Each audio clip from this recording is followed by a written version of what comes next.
Lego. Attempt number 2.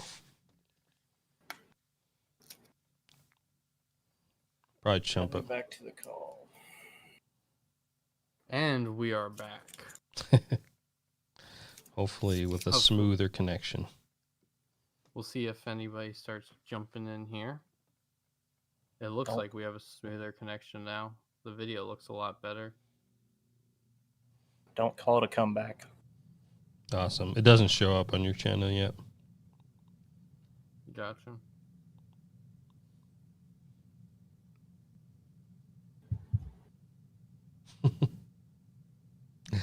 Oh boy, you should go delete the other video there and make it private.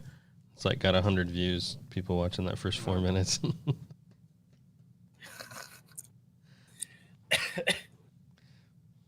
That's funny. I blame Matt. I just got an Instagram message. Someone, y'all making another one? Yes. In regards to a live stream. Yeah. Are we live? Nobody knows. All right. I don't see it on your channel, man. What the heck? I'll give a quick shout out to Henry Singleton. It says the privacy is unlisted, so it'd probably help if I made it public. Yeah, that'd help. All right, we have a new video. There it is. There it is. I'm not seeing it. It's not. It just refreshes page. It's there. Is it? I'm your number 1 viewer. There it is. Oh crap! I clicked the wrong video. No. There it is. Okay. All right. Hopefully, we will get some people filtering back in here. The first attempt did not work as smoothly as we would have hoped, so we're on our second stream now. Yep. Go live. We'll let a few people hopefully fill in here. These streams don't seem to ever work quite as smoothly as we'd hope when we get the collective members on. It must have just been my internet because I restarted and now the video is running smooth. So, no, that's ironic. Yeah, I must all see. The crap I get. I know it's like linking up with you. It's like a contagious. Whatever.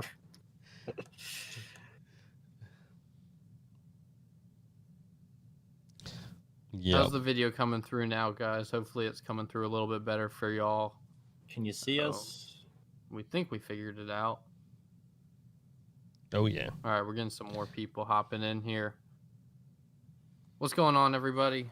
Thanks for joining us tonight. So, like I said, this is attempt number 2 on the live stream. First one didn't work out. And we're getting some questions rolling in. There we go. Seems to be working now. So tonight, I already said it, but I'll say it again for those who weren't here the first time. We're going to be talking early season, mainly just talking teal, geese, doves, kind of the stuff that we hunt in September. So that's what we're going to be discussing. If you ever have any questions, leave them down leave them in the chat, and we will try to get to them as quickly as possible. But just going to be having a chat. If you guys don't know, the guys joining me tonight, this is Jordan from Duck Gun Chronicles and Matt from High Prairie Sportsman. Both of them have YouTube channels, and they are both members of the Flyways Collective. So I think we got Matt's answer. Matt's going to be hunting teal first. Jordan, what is going to be the first thing you're hunting? I don't think you got to finish your answer. Yeah. No, when you asked me, I knew that there's something going on with the live stream, so I was multitasking, trying to figure it out and answer your question. But yeah, so I actually went out. I was planning. I was 100% planning to hunt teal first. We got September 1st season in Michigan, and I got some places picked out that I was planning on scouting and checking out. I've never hunted that close to home in Michigan for teal, but that was kind of the plan. But then I found a pond that had like 100 dove in it, no joke. And I'm like, well, shoot, I think I need to hit this up. So I might be hitting that up September 1st. Then again, I might hit teal and hit that like September 2nd because nobody else is going to be hunting that. Granted that I get permission on it. So I think that I will get permission on it. But so yeah, I'm still up in the air on that. I did get an invite to go hunt early goose, but the problem is I've got work, real life problems, right? So I got work that I got to go to on September 1st. So if not, I would be probably hunting goose first. But I definitely got options. I got options. I was gonna say, I mean, you could do both the dove and the teal in one day. I mean, realistically, go get the teal in the morning and the dove in the afternoon. You're right. I Sounds could. like a pretty cool combo hunt. Yeah. I've actually had a couple teal hunts where doves have also came into the teal spinners, and we ended up shooting a couple doves. I think I remember seeing those videos. I think you got some video up on that. Yeah. Yeah. Hey, we shot none of you guys were there, but I don't know why I said we, but last year on the teal hunting in Kansas on I guess that was opening weekend for teal, there was a dove that went and landed in a tree next to us, and I just walked over there and flushed it out and shot it, and we got a dove last year. So I think we've all had little combo hunts then, because last year we also had that hunt where we shot the goose before we were dove hunting. We were hunting around a little pond, and actually, if we had been set up for geese that morning, we had a whole flock of like 20 come in, but we were dove hunting at the time, so we all had lead shot in, so we couldn't shoot them. But we did have a single come in while we had some steel shot in, so we got that one, and then also got some doves that day. But that was those little combo hunts are weird, especially, I mean, you can do the teal and geese pretty easily, but if you're doing doves, you kind of have to switch out shells. That's what we had to do, at least. Yeah. Yeah. Yeah, that's why I just shoot boss at doves just in case. Yeah, that's fair. I'm just That's kidding. fair. I'm just kidding. That'd be a really expensive dove hunt. What shot size do you recommend? Yeah. Yeah, you need like a shot size smaller than 9, like Yeah. 12 shot snake shot. Yeah. You'd have to use like 7s or something. You need to convince the boss to come out with some snake shot loads, Oh. some real small pellets. All right, so first thing I want to really get into is scouting, and in particular, what y'all are looking for teal and geese. Because, I mean, doves, I think we all kind of look for the same things: cut agricultural fields, little ponds, grain. It's pretty simple, but we can get into it a little more. But I want to hear, in y'all's areas, you hunt Indiana and Nebraska, what are you looking for geese and teal in your areas in particular? Yeah, Go first, Matt? Sure. Yeah. So first and foremost, water. Water is very important, and this year we are lacking on water. So the teal holes that I hunted last year with Titus are completely dry. I mean, they're loaded with smartweed, but there's nothing. I mean, even if we got water now in them, I don't know if a teal would land in there, because there'd probably be a foot of smartweed over the water surface. So that's what I'm looking for right now is water, shallow wetlands, tailwaters on ponds, lakes, rivers, just really shallow water, exposed mud flats, vegetation like duckweed. Smartweed is a huge teal attractant. Like that, smartweed's actually the main thing I look for when I'm looking for teal food. Barnyard grass is another big one out here. Those are about the 3 main things I look for is, water and food and, birds. Do y'all have many nesting geese out in Nebraska? I don't know if I've ever asked that. Like, do y'all see many? I remember you saying you didn't see too many. Yeah, I mean, it depends where you go. We actually have them nest on, like, our private pond that I hunt with the pit blind. There'll be 4 or 5 pairs nest on it every year. We'll see when we're crappie fishing or something. And, I mean, you can go up in the sandhills right now. I just went through them last weekend, and it is just loaded with geese. I mean, we could have an early goose season here, and you could tear them up because they're just loaded with ducks and geese right now. But especially geese. Yeah. What about you, Jordan? What are you looking for? Yeah, I'm pretty much the same way. Definitely, I think the biggest thing on water is finding shallow water for those teal. The food sources like the smartweed, all that. If you can find kind of a really marshy, shallow area like that, you're kind of good to go. We don't. I mean, obviously, we don't have the same numbers as they do out there in the Central Flyway, but we can find some sections that that you get a little bit on. Especially in my area, we really don't have a good teal population or teal migration at all. But there is places you can find them in the Mississippi Flyway. But it's still not going to be like the Central Flyway, unfortunately. But as far as geese go, we do have the early season for that, and there's a lot to be had on those hunts. Anywhere where you can find water, you're going to find them. Then you look for the food sources. Cut silage is a big one in my area, so look for your dairy farmers. They're cutting the silage, and if you can get it, local to where the roost is at and all that, then you're going to have a good shot of having geese out there, and you can really have some crazy good early season hunts for the geese, and also harvest wheat fields are usually ready by September 1st too. So those are the main things to look for: food source, and then obviously your water. You got your loafing places. So yeah, definitely some fun to be had on those. For sure. Well, it looks like we got a couple questions, so we'll go ahead and answer these. Tu Lee said, "Are y'all able to find steel shot at the moment?" They're saying in Minnesota, really hard to find it in the store.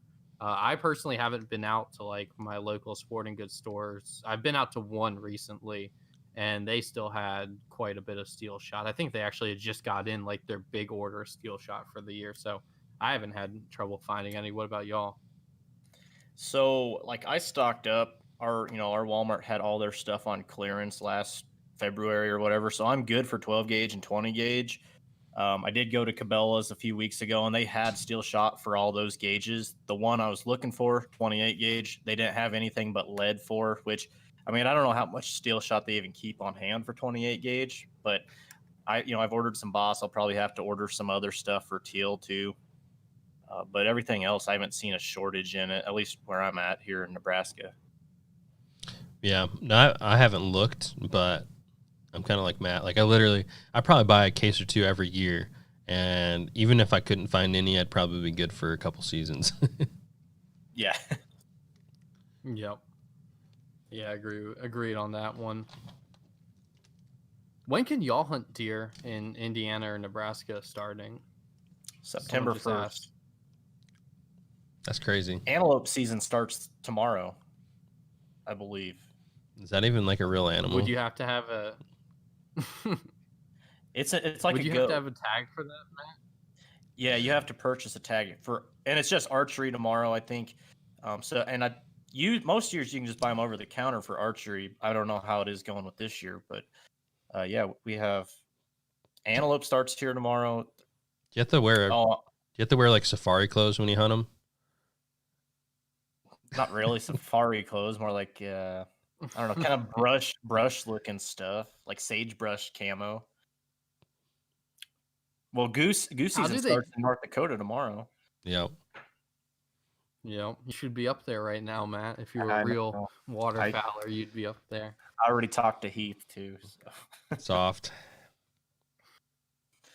They've seen a few feeds, not huge ones yet, but they've been looking all day. He said. Yeah, we had a guy comment in the fellowship today, and he said he's up there in North Dakota, and they said they put 1,000 miles in scouting and couldn't find anything because all the farmers are late on their planting this year, so nothing's harvested yet.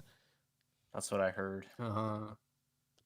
That's when you got to start looking at the water, because that's what we had last year. Like last year, we had 0 cut cornfields anywhere in Virginia that I was, which is super atypical. Typically, our corn is at least in some places cut by the end of August.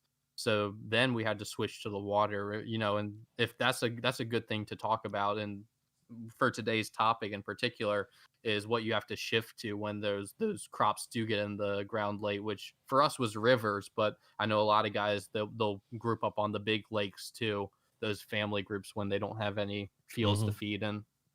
Yep.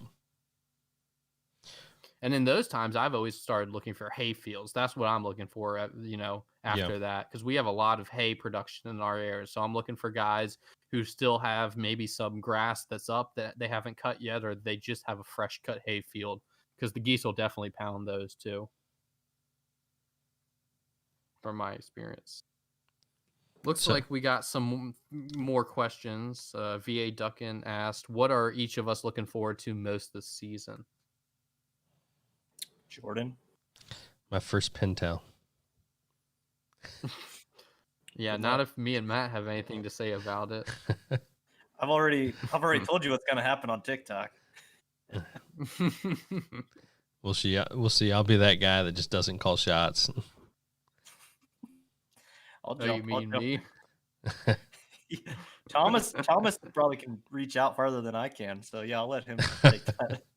I guess he's got a proven history on that.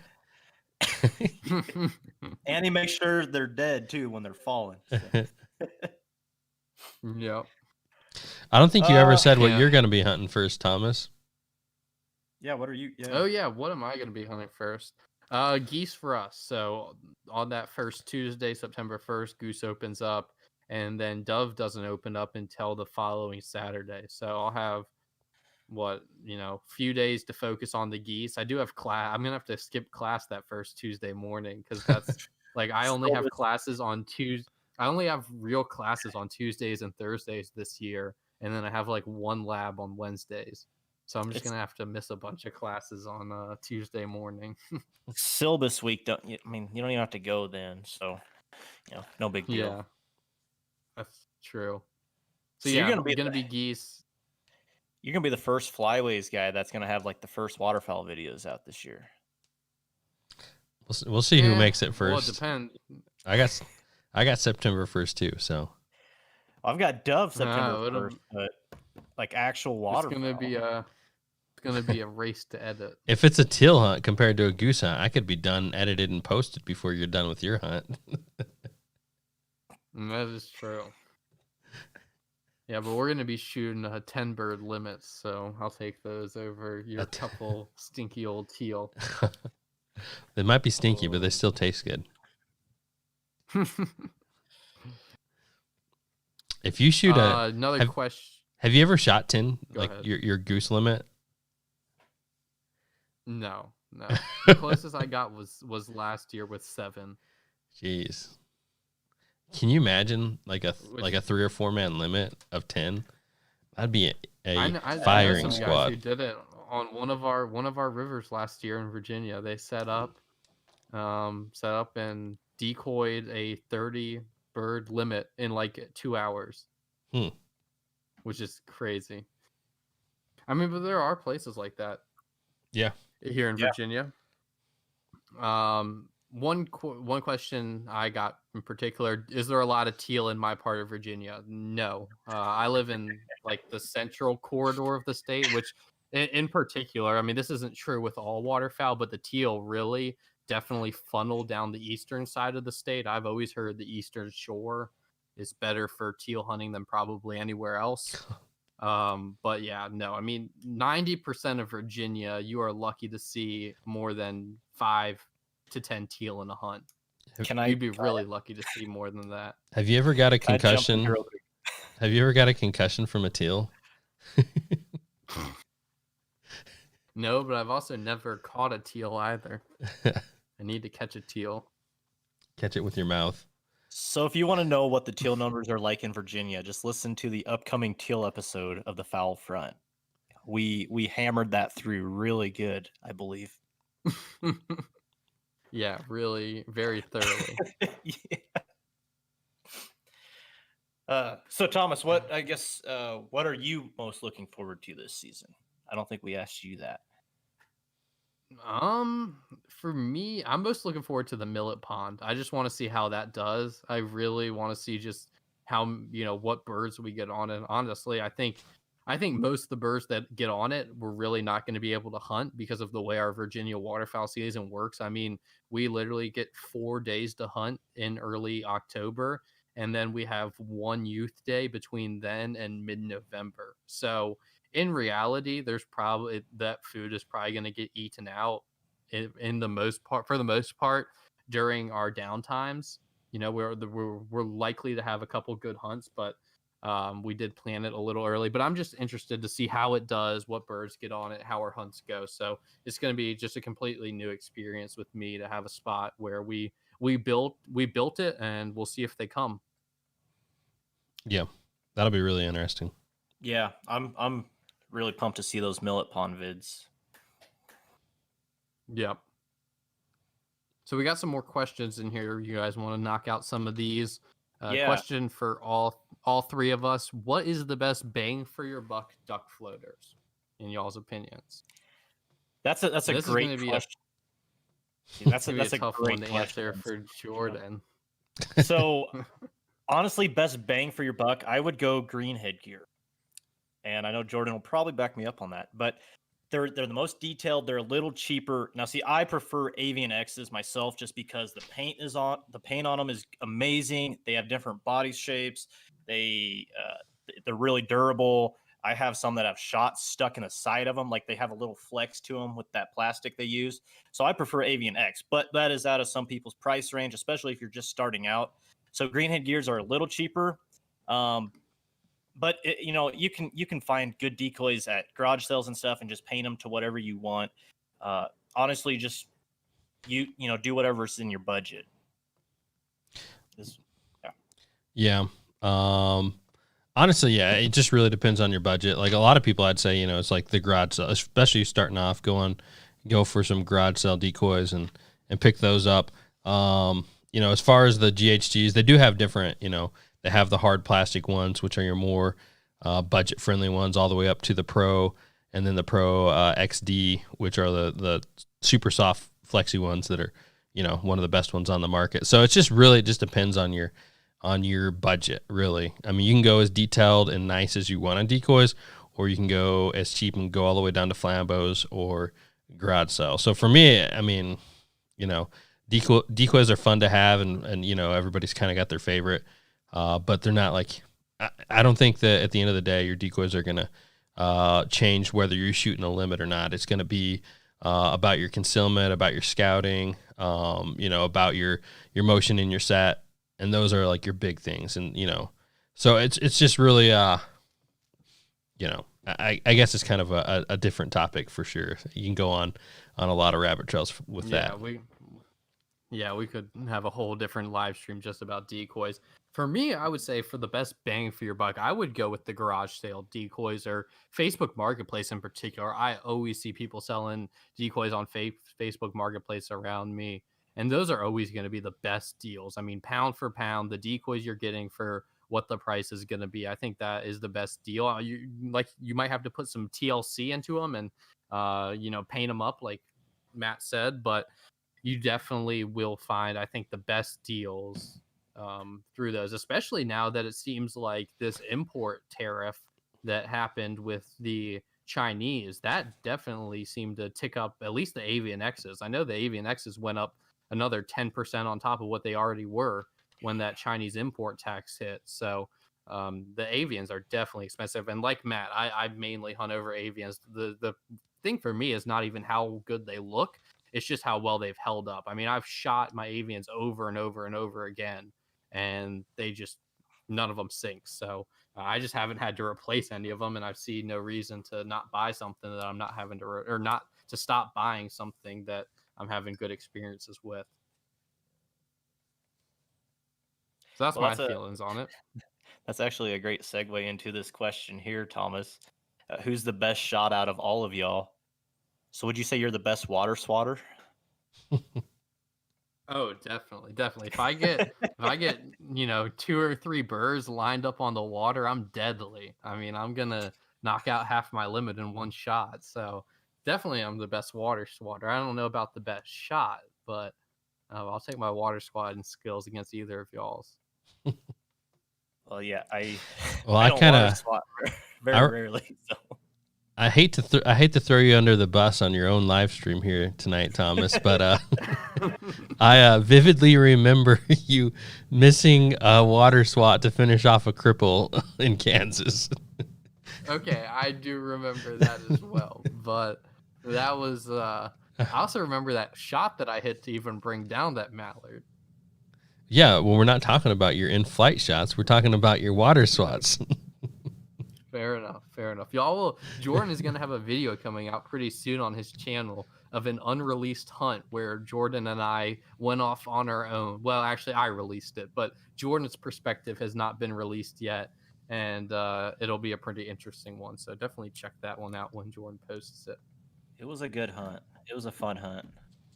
Yeah. All right, you got another question for us, Matt? Because I need to set up Oh, my yeah. computer charger real quick. Any big camera suggestions? I'll let Jordan kind of take that one. I run a Sony A6300. That's about all I could tell you about it. I like it. Yeah. Jordan. Well, Jordan and I used the same camera for a long time. Yeah. No, I use that. I only use that for one season, but that's definitely a solid one. I use the Panasonic line. I've used the G7, the G85, the GH5, and the GH5S. It really just comes down to budget. I mean, you can shoot some solid stuff with the G85. The big thing to go up to, as far as like frame rate, if you can get a camera that has good frame rate, you can take some epic B-roll and epic slow-mo that you really just can't do as well. Like with the G85, it's just 60 frames per second. So even if you shoot at 24 frames per second on your project, then you only can slow it down to, 2.5 times speed. So definitely things to think about when you're getting your camera. But it costs more to have a camera that can process up to that quality and to that speed. So, those are the big things to look at for a big camera. There's so much to go into on a big camera. But if you have like infinite money, not infinite money, but if money is not like a big concern with you, I highly suggest the GH5, and then a little bit more beyond that, the Sony the A3. Those are really good cameras. Mm-hmm. Yep. So I still use the G85, which, like Jordan said, it's a good camera. It's not as good as the GH5 is the next step up from it.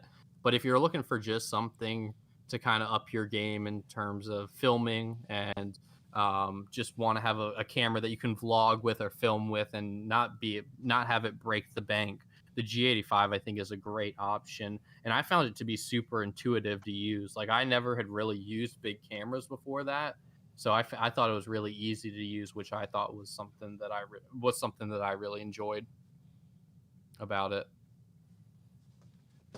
Yep. All right. We got any more questions? Rolling in. David asked, hey, are y'all coming to North Carolina this season? I'm planning on it. I want to hunt the first 2 weekends of North Carolina November split because y'all open up 2 weeks before Virginia does. So I'm going to try to hunt both of those, maybe get down there for the October season. I'm not sure. And then late season, probably not, but you never know. But I am trying to hunt North Carolina more and then put more of an emphasis on hunting it in future seasons too, because there's definitely a big market for it on YouTube, or big audience on YouTube. You know what? Another one kind of like it, but it's East Mississippi. Oh, I'm not planning on going to East Mississippi this year. I guess I don't know much about Mississippi duck hunting. What were you going to say, Jordan? It looked like you were going to say something. I was going to say, but I'll just type it in the chat with everybody else. Well, we got another question. What are big goose feeds where you are? I don't know, because for early season goose feeds, a big one would probably be 75, 100. I'd say that's a big feed.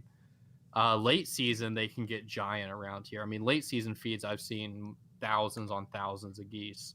But early season, because they're in those family groups, and then they don't really pack up super. I mean, they pack up as you get towards September.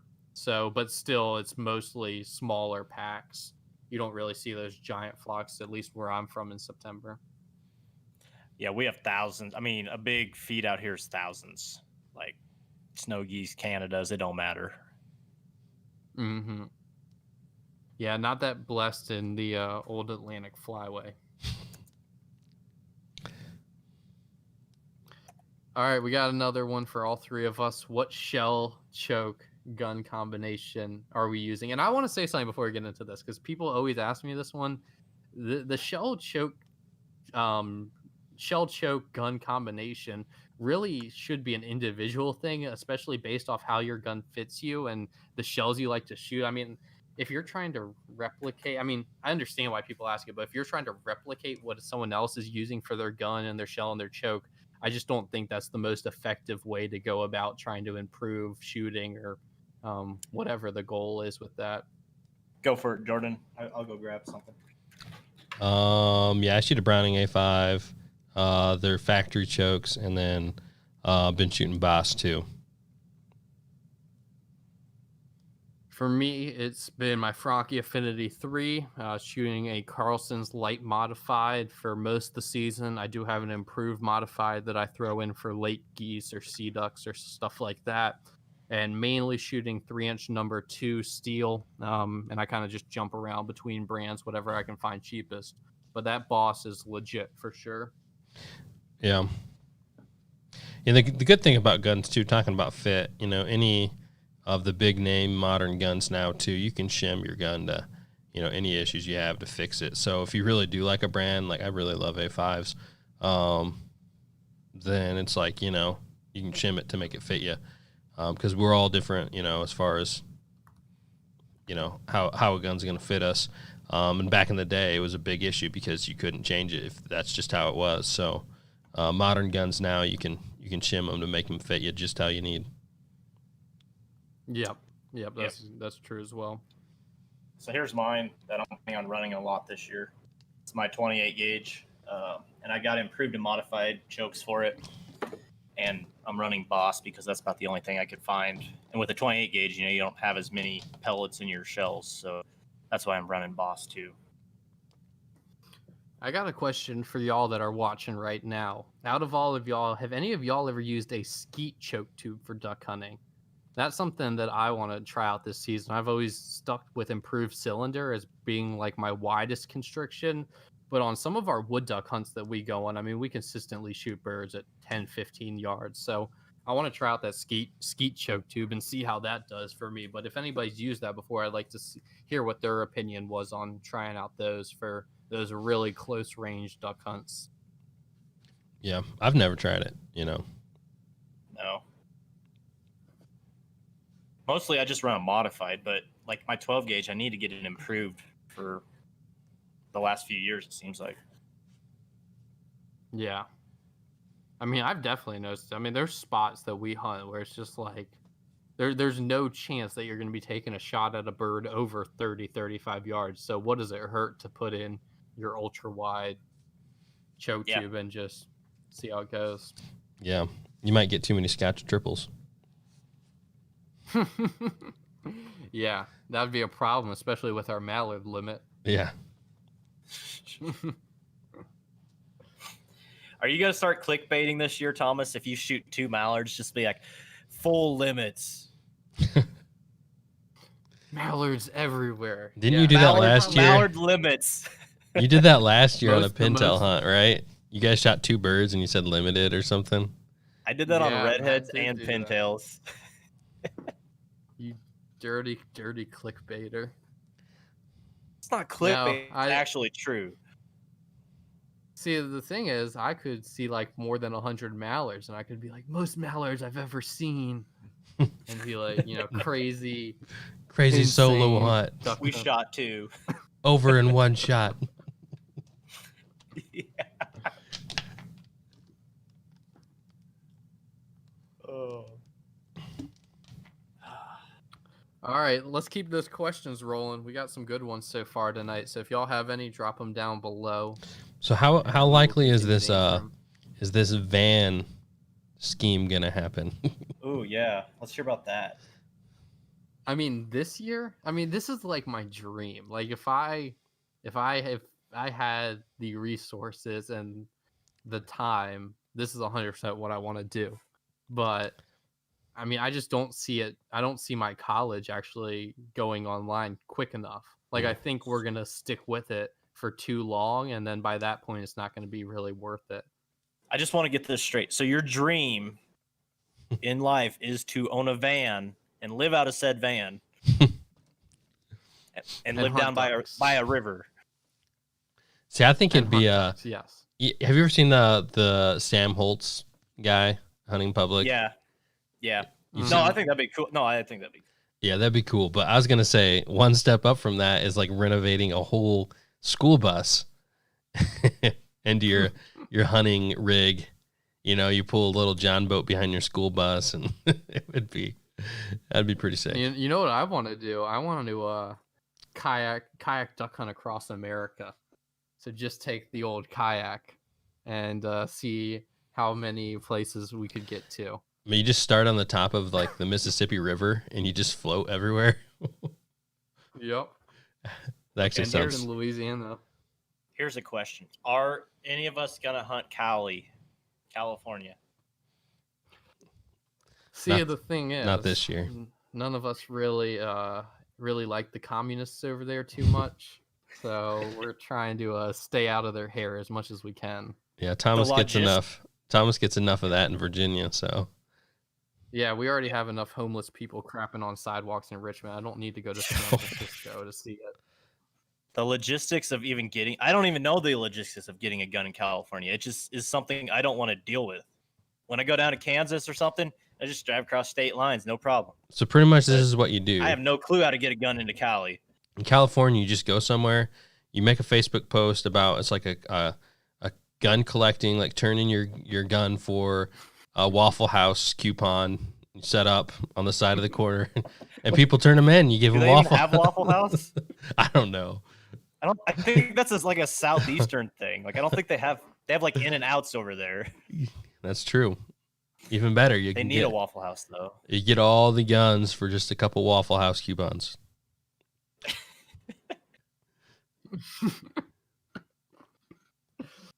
Yeah.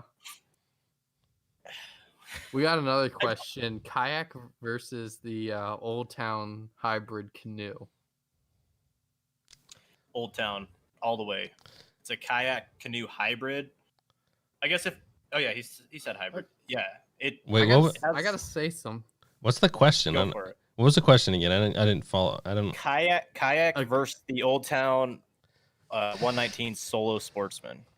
Which is kind of an open-ended question. Yeah. But loose question. Is there? But the one thing I want to say with that is that also the people that are saying that the kayak is, or the Old Town Discovery Solo Sportsman is a canoe, which I can see the hybrid side of things. But if you look up the definition for a kayak is a small one-person canoe.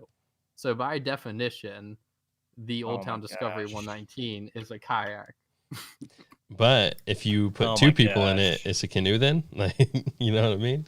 Because all you do is take out the seat and it's a canoe. So, yeah, so I think hybrid probably is the right way to characterize it.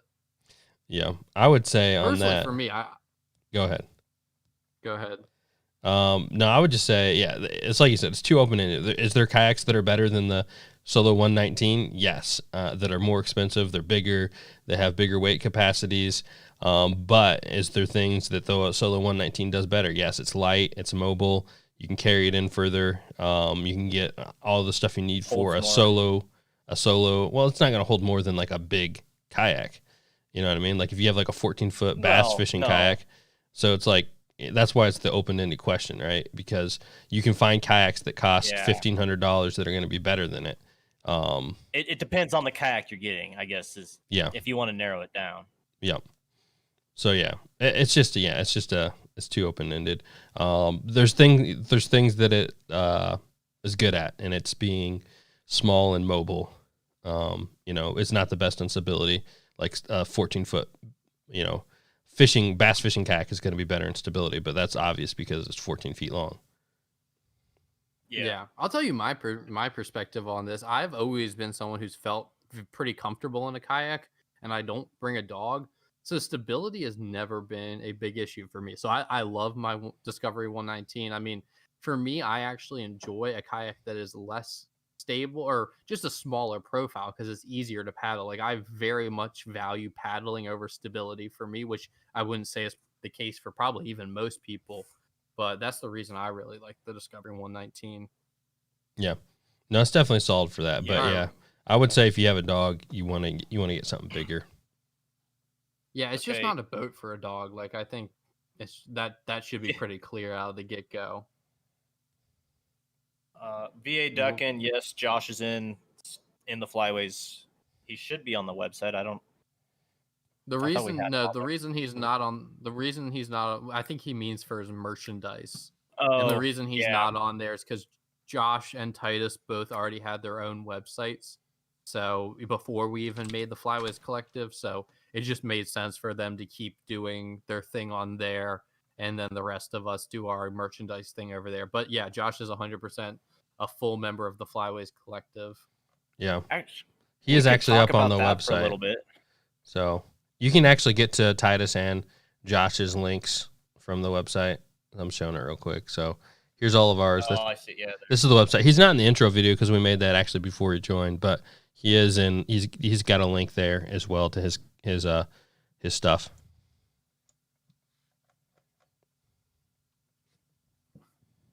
Go ahead. I'm done with the. We had another question. Any tips for making a kayak more stable? And this was something, excuse me, that I actually looked into a lot. Because when I first was starting to look at kayak duck hunting, I think I was like 14, and I started going on like these forums, and I was trying to read stuff about it. And this was back when like everybody on the forums, because the forums are really old guys, not completely, but there's a lot of old guys on there. And they were like, if you go out into kayak duck hunting, you're going to die. That's a death trap. 100%. You're going to flip. You're dead. So I was like, okay, I'm going to have to figure out a way to make my kayak more stable, which the first kayak I had was a 12-foot, 33-inch fishing kayak, 100% stable for someone my size. I mean, I couldn't have flipped it if I had wanted to. But the thing I was looking into really heavily was a basically like, I don't know. Now I can't think of the name of it. What would it be like? A pontoon, or not a pontoon, like something you would hang off the side. A pontoon. No, it's not. It's not. Is it called a pontoon? I don't think it's something else. Outrigger. Yeah, it's outrigger. Outrigger. Yeah, so it's an outrigger. So, and I was gonna have them so they hung just above the water, because if you had them in the water all the time, they'd create so much drag when you're paddling, then there's no way it could work. But I wanted to have them where like they were just up high enough so that if you were to start tipping at all, they would correct you. But once I actually got on my kayak, I realized that was not going to be an issue. I guess if you wanted to add those, the best way would be have them so they could fold in along the kayak, and then if you needed them, fold them out. Probably be the best way. Well, you really would probably only need them on one side. Yeah. And just kind of set up so that if you were ever going to have a side that you would tip on, because typically if it's going to be whatever side you would open up your body to would be the only side I could see myself tipping to. I mean, if I'm shooting over my left-hand shoulder, I'm not going to tip. Versus if I'm trying to open up my body, that's going to be where the issue lies. So I would always probably put it on the right for a right-handed shooter and on the left for a left-handed shooter. Yep. But yeah, another complete tangent. Speaking What's of one bird you have never... Oh, sorry, Jordan. You can go ahead and go with your question. What's one bird you have never killed? Jordan, let's go to you. A coot. I have never killed a coot either. And I was going to kill my first coot in Kansas if it wasn't for that stinking pheasant, which I didn't even have my camera on for. That would have been one of the best clips of the whole Flyways collab. But I was sneaking up on this coot, and Elliot was filming me. It was going to be the greatest stalk in 21st century history on this lonely little coot. And then a pheasant flew directly across the channel and down, like literally into me and Elliot's face. Elliot tells me to shoot, thinking it's a duck. So I swung on it, almost pulled the trigger, realized it's a pheasant right before I shot. I was going to shoot it. And man, throwing Elliot under the bus on that story.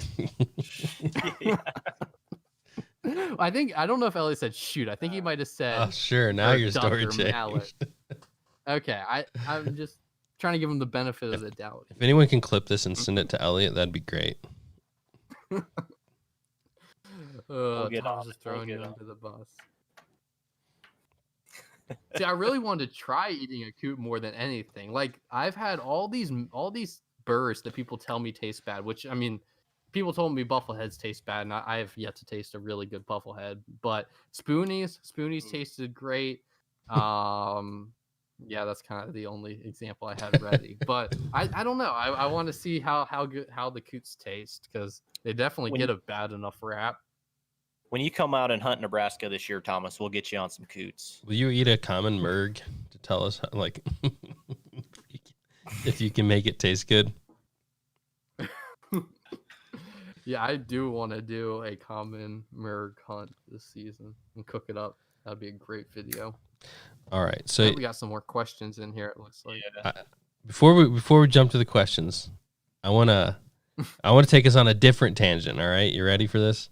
All right. Okay, so this is an idea I've Away. had for a long time. Honestly, me and Thomas have talked about it a little bit, but I know there's got to be some stuff like this out there. I know it's kind of rare, but like you hear about different kind of like fishing opportunities where it's almost like a trip where you like follow a river, like you hear people doing it, and they just fish the whole river. You go spot to spot and camp. But you know, I love that kind of idea of you know, navigating from one place to the other, and I want to know if there's ideas or if there's opportunities out there for duck hunting that are like that. And I know it's so different, but one I saw recently where someone circle navigated Lake Michigan all the way around, you know, and they fished it, right? So, but what if you could do that for hunting and you just go from like cove to cove or little marshes? You'd have to do a lot of research because there's obviously there's these marshes all the way around these Great Lakes where people have hunting opportunities. But it'd be so cool to do like a 10-day, you know, a 10-day event where you literally just each day you go to the next marsh and just go all the way around. If you'd have to have a big enough rig and all that. But it's kind of got me thinking when we're like joking around, oh, you could just travel down Mississippi River. You literally could do that, you know, follow the zones all the way down, just, you know, Mississippi River and hunt it. I don't know. It's really not a thing that you hear talked about very much. But yeah, what are you guys' thoughts on that? No, that'd be fun. I think it would be awesome. I think the only issue would just be the location side of things. I mean, the thing with duck hunting is just so location specific. You'd have to That's have like, it mapped what out. can you show? What do you want to show? What do you know? You'd have to figure all that out.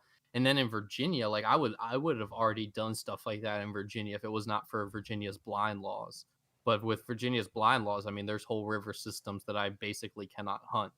So as much as I'd love to go make a hole, I mean, they have great waterfowling history, bunches of birds, but just can't hunt them. So this kind of is what it is. But that's something I've wanted to do as well. I think that would be so cool. I think you just gotta kind of find the right place. You don't want to blow up a place that, you know, a bunch of people already hunt or is easy to access. I think you'd want to do it somewhere that's hard to access and hard to really mess up the area. Yeah. Well, you wouldn't even have to say where it's at. You could just be like, well, I mean, you could give general landmarks, not the specific ones. But I just assume, because like if you did Lake Michigan, just using that for example, because I thought about it a lot. But like, I mean, you could hit up Illinois, Wisconsin, then you'd be North Peninsula of Michigan, all the way over to Michigan, and then back down to Indiana. So it's like you'd be hitting up multiple states. You'd have lots of licenses. And I'm sure I mean, I don't know if there's actually any, I don't think there's any marshes on the Indiana side, but I'm sure, I guess I'm not even sure. But I assume, you know, people all the way up Michigan and the North Peninsula live local hunt, you know, even the Wisconsin side, I'm sure they hunt, you know, it could just be bays of rivers, but you just follow the whole thing.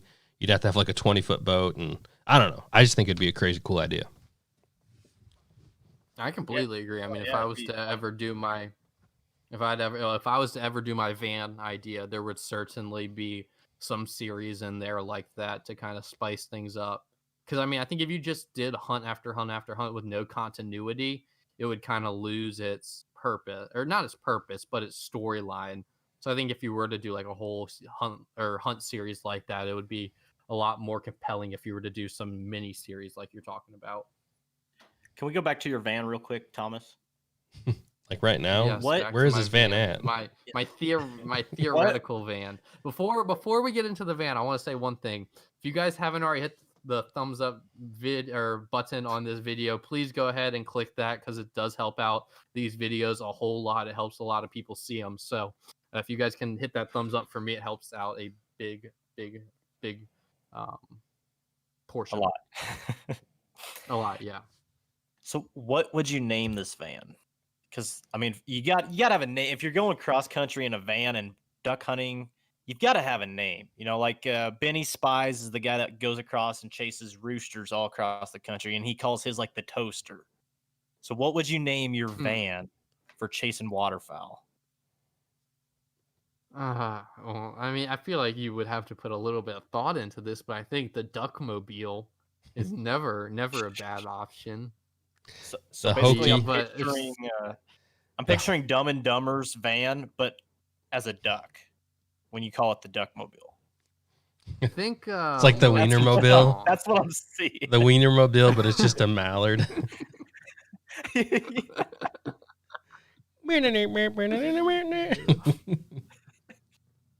I want to have something that's unique. So when I'm driving through your little small town middle America, if you watch whatever the series is called, you guys know exactly when that van rolls through. I'm gonna have a distinctive horn for it too. How about the hokey I have a pokey? name, but I don't know if I should say. The hokey The pokey. pokey. Just say it, Matt. I've heard that one. The Woody Wagon. Oh, that'd be pretty good. That'd be pretty good. I like that one. You gotta have a mullet when you're driving it though. That's the only thing. Drop y'all's name ideas in the chat if y'all have any as well. This will be interesting, probably. The Wild Winger. That wouldn't be a bad one. I like that one. That's a good one. All right, let's see if we got some more questions. Y'all should do a pump shotgun challenge. I do want to break my Benelli Nova back out. I do still have the old pump, which was the first gun I ever really used for waterfowl hunting. So I'm going to try and do some pump hunts with that. Are you going to break out your 870 at all this year? Or are you sticking with the 28 mostly, Matt? I always take my 870 20 gauge out quite a bit. Teal season, that's all I hunt with, just because it's got a shorter barrel and it's got a modified choke in it. And then I'll take it out on a couple duck hunts too, just because I like shooting. And it's the first gun it's the first shotgun I ever owned. So I always take it out a couple times. That's the only pump I really have though. Everything else is semi-auto. And I'll take it out a few times this year too, I'm sure. Jordan? I mean, for me, I wouldn't even consider it a challenge. I mean, quite honestly, I shot just as well with my pump as I did with my semi-auto, and I can shoot. People always say I think with people have issues with pump is the actual pumping it, but I could shoot my pump shotgun just as fast as I can shoot my semi-automatic shotgun if I want to. And I used to in the past, especially because I'd rush so bad because you're just trying to focus and rack them so quick. And the thing is with a pump, at least like the old 870s, I should say, like there's a lot less that can go wrong with them. I feel like they don't freeze up as easily. You know what I mean? Like, because I've had that happen with my semi-auto where something freezes up in the gun and then you're really frustrated. With the 870, the pumps, I feel like there's a little less to go wrong. I've never I've only shot pumps like once or twice. I remember funny story. So Nice. I grew up hunting with my grandpa's guns, and he had really nice guns. And so it's kind of a funny story, maybe not to some people, but so the first time I actually held a pump, I mean, it was into my adult life, and I'm like, it's broken. It doesn't have like the lever to pull the action down. And he's like, it's a pump. That was the first time I ever held one. So I didn't realize that, I didn't even consider that to be an option, that cause I'd never held or shot a pump. I think I've shot one at a clay pigeon range like once. So I wouldn't be able to handle racking my own shells. speaking of The one shells, we'd already have. Go ahead, Matt. do you want to ask this question here, Thomas? You see the one I'm talking about? Oh, the 25K. No, the Now you got to answer have that you one. found that we'll get to that one. Have you found the more expensive shotgun shells outperform the cheaper brand shells? That's a good question. Yeah, I mean, I think I can answer it pretty straight up for what my experience is if they're over the decoys, then no. I mean, if they're inside 30, 35 yards, steel shot's going to do the same pretty much every time in Yeah. my experience. But if you have to reach out and touch them, if you're pushing 40, 45, 50, that the more expensive, especially the different metals. I mean, I think I have yet to use a steel shell that was expensive and I felt like was reasonably expensive. I mean, all steel feels relatively the same for me, but if you are going to spend a little more, I'd go ahead and just get that bismuth because it can reach out there and touch them a little further. Yeah. Not that we're advocating for that. I mean, the best part of duck hunting is to get them over the decoys. And if they're, 15, 20, 25, 30 yards, whatever, your steel is going to be just as effective as your bismuth or tungsten or whatever you're shooting. If you hit them, you just hit them in the head and they'll be dead. Yeah, the later in the season, the better it is to kind of have that bismuth. And like you guys are saying, I'd kind of cut it back to like 25 and in. It's like, if you're shooting them over the decoys, you're going to be good with your steel. If you have to reach out, and I mean, I wouldn't reach out past 40 if you can help it. Sometimes you get a little, you might get a little frisky and try to do that from frustration or something like that. Again, we're not advocating it, but we know it happens as hunters. We see it, and from time to time, I'm sure it happens to us as well. But yeah, even with like I would say later season goose too, it's a big bonus to be shooting something that has more density. Going to have a little bit more oomph in it. But yeah, I mean, you could spend, a lot of money on shells. You could go all the way up to tungsten. So it's like, do you really want to spend money on tungsten? I know Heavy Shot has their heavy. What is it? The heavy tungsten, and they're $5 a shell. So I can't remember what TSS or whatever. Yeah. So I mean, you can shoot. You could if you had. If money's not a constraint to you, it's like, why not? Like if you were a billionaire, didn't care about your money, then yeah, shoot the stuff that's going to kill them every time. And spend $5 a shell. But none of us are like that. So, that's where you just got to be cognizant of your own budget, and bismuth is kind of the cheapest thing that gets you past that steel that has a lot of oomph and still reasonably priced. And I guess I can kind of add on that. And Elliot could really talk. He can talk like lengths about this because Fumblemits, I think, used to reload his own shells.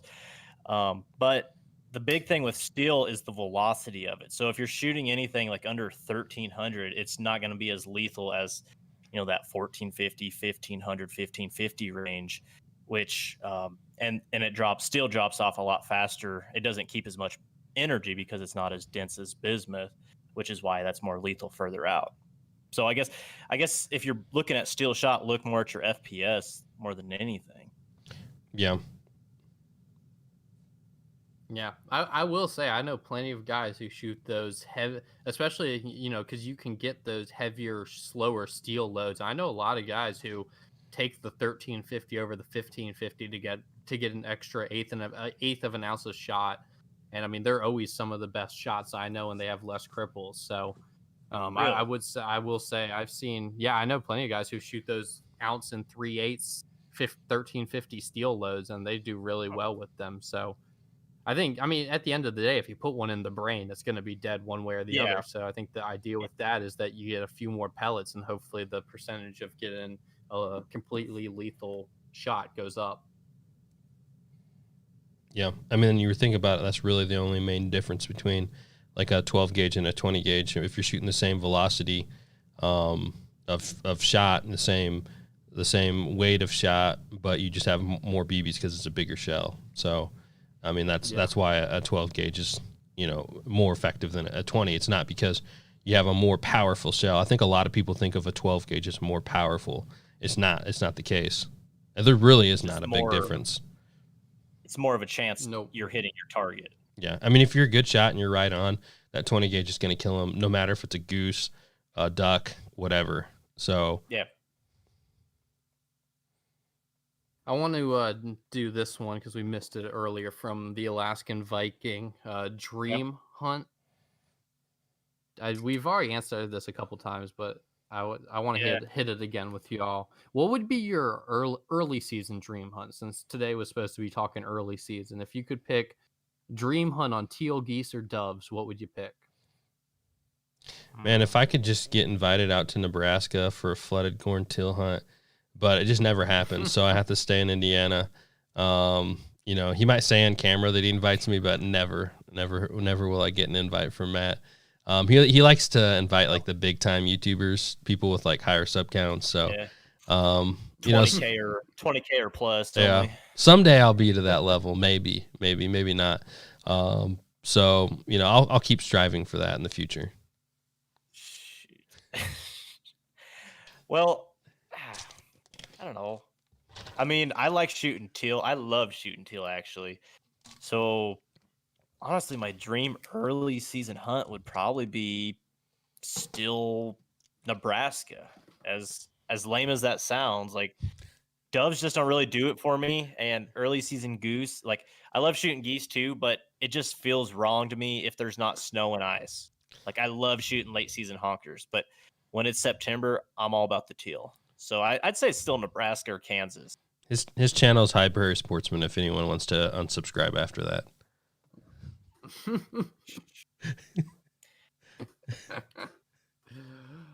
For me, it would. I'll just say I want to try out one of the New York September season goose hunts. Y'all get to use the unplugged shotguns, the electronic collars, 15 bird limits. So while Virginia gets a pretty awesome resident season, New York is an even cooler one. So I'd like to come up there, and I know y'all get some giant feeds if anybody from New York is in here. So I think that would be a pretty cool early season hunt for me. But if I was just to pick my overall dream hunt, trying to shoot a sandhill crane, I want to do that pretty badly. So that'd be awesome. Either that or hunting the Salt Lake in Utah. Yeah. I will say on the early season, I do I do like those early season teal hunts. But for me, I feel like there's no really like big dream early season hunt. Like we're all excited to get out, but it really doesn't feel like hunt until we get to the big duck season. So it's like if I had unlimited days and didn't have a family to worry about, then yeah, I'd travel around as much as I could early season, get on some crazy hunts. But it's like you only have so many days you can be gone. You only have so many days you can get off work. I'm saving that time for big duck season. Yep. We got one question, and I'm probably going to piss a few people off with this take. But 3.3 inch versus 3.5 inch shells, I think the biggest gimmick in waterfowl hunting is 3.5 inch shells. I went to 3-inch shells 2-3 years ago now, and I have not missed 3.5 inch shells once. It saves you money, easier on the recoil, less noise, better patterns, and they kill birds just the same. I mean, I just don't know anybody who's using 3.5-inch shells that really has a big advantage over 3-inch shells. I'll say the same for dropping from 20 gauge to 12 gauge. Wait, you mean the reverse of that? Yeah, I'm at switching from 12 gauge to 20 gauge. I've heard a lot of people say that, especially with the Boss. I mean, with the Boss, especially, it makes sense with Boss too, because you get it cheaper. It's that 20-30 extra dollars you get off, that helps too. Yeah. No, I feel like a lot of people, it's like a very macho thing. Everybody wants to say, oh, I shoot the biggest shell with the biggest gun. And now, there's people who want to shoot 10 gauge and 3.5-inch shells. And you get a lot of people answer, well, why do you shoot 3.5-inch shells? Well, because they don't make 4. It's like, okay. It but really, you're seeing there's kind of like an opposite trend now. Like sub gauges are becoming more and more popular. I mean, shoot, I've just bought a 28 gauge this year. I know guys that are trying to shoot geese and swans with 410s. Yeah. It's just like so there's kind of like an opposite reaction now too. With the 20 gauge, it's just like it's so comfortable to shoot. It's like you don't even feel it. It's so light, you don't feel it. I mean, I hunt with my 12 gauge a lot too, but it's just like I feel like there's this big emphasis on being bigger and larger and and all that. I don't think there's as much to it as it's a sales point. People trying to sell stuff to you. Where I'm fine shooting my 20 gauge at Goose, at duck, whatever, all season long. On that I do use the 3-inch shell. But it's the same thing on what you're saying, Thomas, with the 3-inch shell. The biggest reason I went away from it, and I was initially when I got into waterfowl, I was told to go for the 3.5-inch shells. But you shoot, a 3-inch shell versus a 3.5, and with the recoil alone, that's the biggest thing for me. With how much recoil you get when you shoot a 3.5-inch shell, you get right on the bird. It's hard to get 3 good shots at a flock with a 3.5-inch shell because they kick so hard, and you literally have to like readjust and find the flock. Like they're not even in your sight line anymore after your gun goes off. And I'll say, I think we might have a different perspective on this because we all film our hunts. And I'll tell you one thing I noticed right away when I began putting a camera, they either face the blind, or I think I shot 3.5s a couple times on some of the early hunts I went on. I mean, you could just see it on the video. You could see how long it took to get back on birds. When I set up a camera looking into the blind, I mean, you could see it was pretty obvious who was shooting 3.5s and who was shooting 3s, because the guys who were shooting 3s were getting on the birds quicker, were getting their shots off quicker, and were dropping, quite honestly, more birds. I mean, the guys who were shooting 3.5s are just typically, from the guys I've at least hunted with, the guys who were shooting 3s were dropping more birds than the guys who were shooting 3.5s. And just kind of add on that, I can see him in the chat. He kind of added on to his question there and says he shoots 3.5-inch for extra range. And I mean, I think that's part of what you're saying with the gimmick. Like, it doesn't give you any extra range. Your still loses all its velocity at a certain range. So you're not, by shooting a 3.5-inch shell, that's where people are saying like 3.5 shells are more powerful. Well, they're not. There's no extra velocity. It doesn't hit them any harder. You just have more BBs that are all going to bounce off of it at a further range. Yeah, you're either hoping for a headshot or a broken wing at that point if you're using them to shoot, far out. Yeah. Yeah, that's one. I think I said that earlier. Like, once you get out past, I mean, it depends from shell to shell, but once you get out to that range where you feel like you need a 3.5, you're hoping for a Hail Mary, brain shot, or a broken wing. And you got to think how many birds are eating shot and flying away too. If that's what you're hoping for, how many are taking 1 or 2 in the body and going, flying off in the next marsh? Yep. So, yeah, we had some people talking earlier about. Go ahead, Matt. Yeah, well, I just want to get your guys' take on this 25K one. So, would any of you guys take 25K cash not to hunt this season? And if you would not take that, what is the amount you would take to not hunt this season? I think I'll add that. I think we did this with 10K earlier, and I'm pretty sure for 10K we all said we would still hunt. So I'm interested to hear for 25. What about you, Jordo? I want to take 25. Yeah, I'd still hunt. I mean, what they say, you can't buy happiness. What's your amount? Yeah, what's your amount, Jordan? To not hunt, what would someone have to pay you? I don't know. I really don't. That's a tough question. It's hard to put a number on it. There is a number though, for sure. I think I said on the last live stream that there was not a number for me. And my rationale for that was because you never know when a waterfowl season could be your last. Yeah. So it's like, if I was to, not be able to break my leg or something and not be able to walk again. I mean, I would hate to know that I took 25K that is useless. Or not useless, not useless, but it would be worth a lot less to me if from then on out I couldn't waterfowl hunt. Could I go out and film people? Just film but not hunt? I don't see why not. Yeah, if you could do that, then that makes it. I think at that point, my number comes down a lot. I'd probably do it for the 25K if I could film people for a season, but not hunt, because you're still going through the motions. You're just not pulling the trigger. See, and the big thing Yeah. for me is the word this. He's talking about this season. So a big part of fall besides hunting is football. So there's no football. So if I don't hunt and there's no football, I'm not doing anything. Like I wouldn't be doing anything. So I don't think there's any amount for this season I will accept that would stop me from hunting. Like you offer me $1 million, I'd keep hunting. $1 million. When I show up to your door tomorrow with 10 million, when Jordan shows up with $10 million so that he can win this chatter, that your competition, you're gonna be an unhappy boy. Actually, you probably wouldn't be unhappy because you'd have $10 million. $10 million and a pink beard. At that point, I'd probably just take the 10 million and buy some primo duck hunting land, and That's then just true. like, prop it up for next year or something. I think you Start play the pimping it out odds. for next year. Odds on life. You're pretty good with that. I would say, yeah. Yeah. Yeah, I don't know what would be. I mean, every person does have a number, but I can't even imagine what mine would be. I mean, it'd have to be up around at least $1 million. Yeah. It's probably not monetary. I might trade a hunting season for a Husker football championship. That would probably be about the only thing I would be willing to go for. Yeah, you're right. That costs a lot because they're spending millions of dollars dragon every you want, year. too? What Talking color? What over here. you want a banded cinnamon teal as well while you're at it? I will take one if you have one.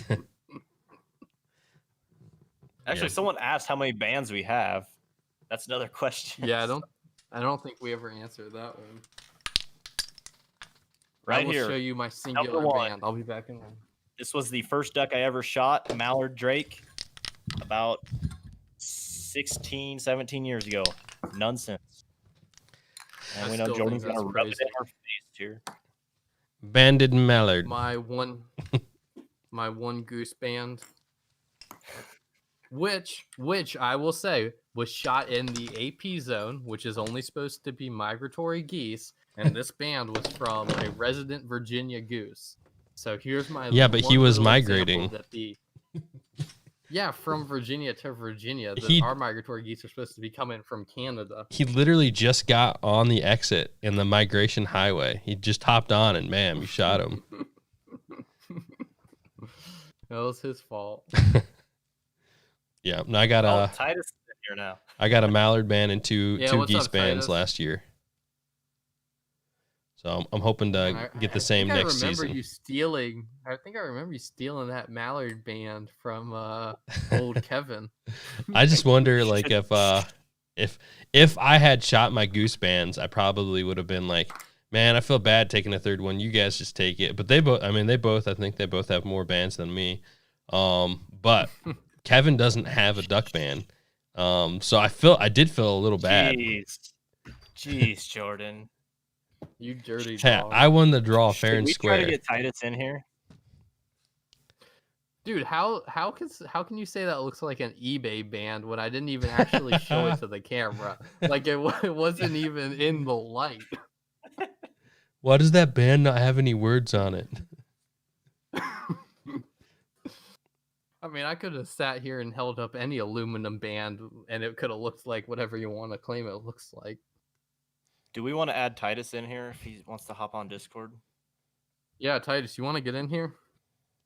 Let us Come know. on, Titus. We'll add you on in. Everyone who wants to see Titus on here, give a thumbs up in the chat. Guys, he's in his PJs. That's all right. No, it's what time is it? 7:55? He's probably Just kidding. probably up in the helicopter. He's probably up in the helicopter right now. Yeah. He's gonna. Oh, here's. All right, I had a couple other questions that I wanted to ask y'all about early season. We went a little bit Q&A heavy, and we've been going on this for a while now. But are y'all doing anything differently for early season? Well, I guess I really want to ask you about early season geese. Are you doing any? Have you ever hunted early season geese, Jordan? Yeah. We did. Okay, just in Michigan though. No, I've done it in Indiana as well. Okay, So, do you do anything differently for decoys with early season geese versus late season geese? Yeah, I mean, just usually smaller groups, just because you're trying to match what you see.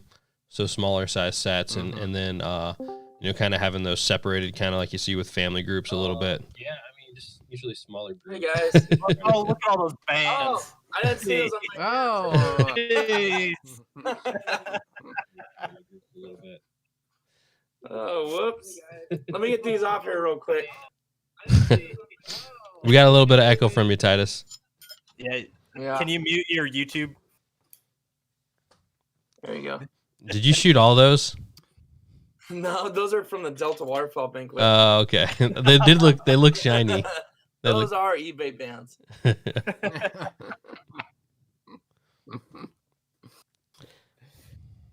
have you had y'all hunted geese in California much in the early season before last year, Titus, or was last year kind of y'all's first taste with it? With the what?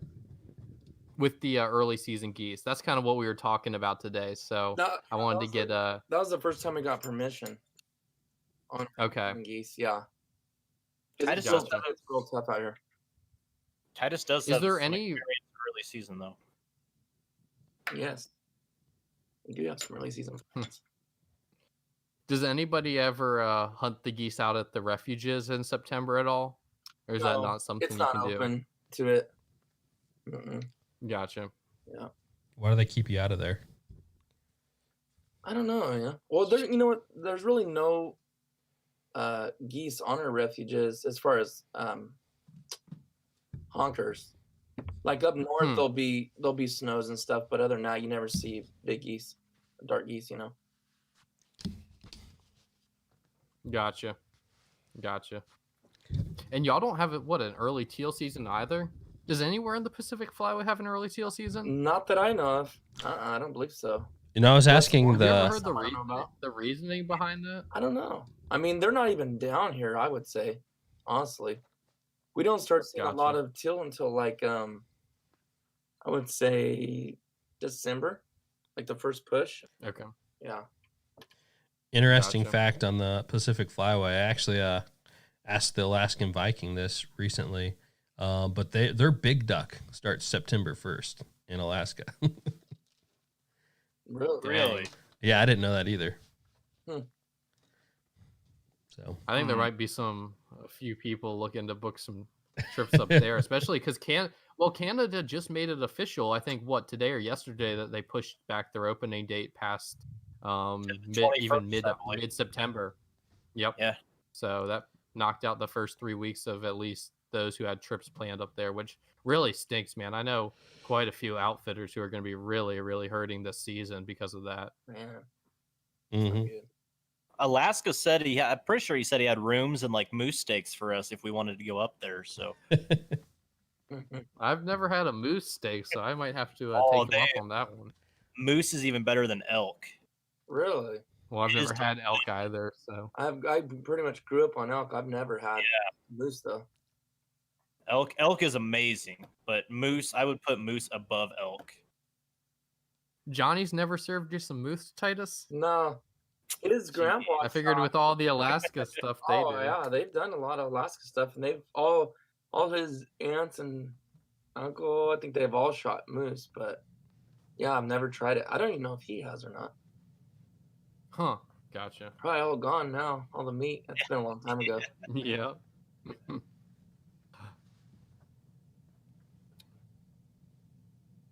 Well, Titus, Well, do you we've want to been make an talking- announcement? Sorry, Thomas. Should we? I'm Now go ahead. I'm derailing your live stream.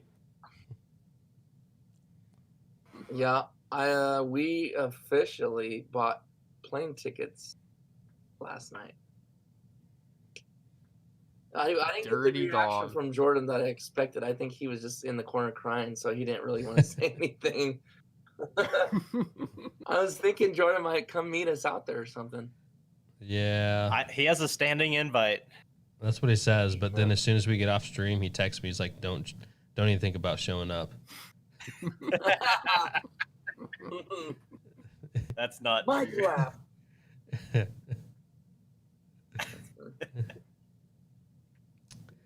No, we'll hopefully find some more teal for you this year.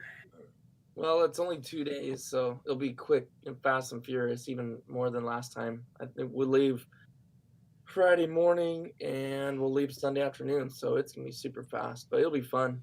It'll be fun too because Travis, it was the one that got me into duck hunting, and he's been me and him have duck hunted way together for way longer than me and Thomas ever, because we've been hunting way.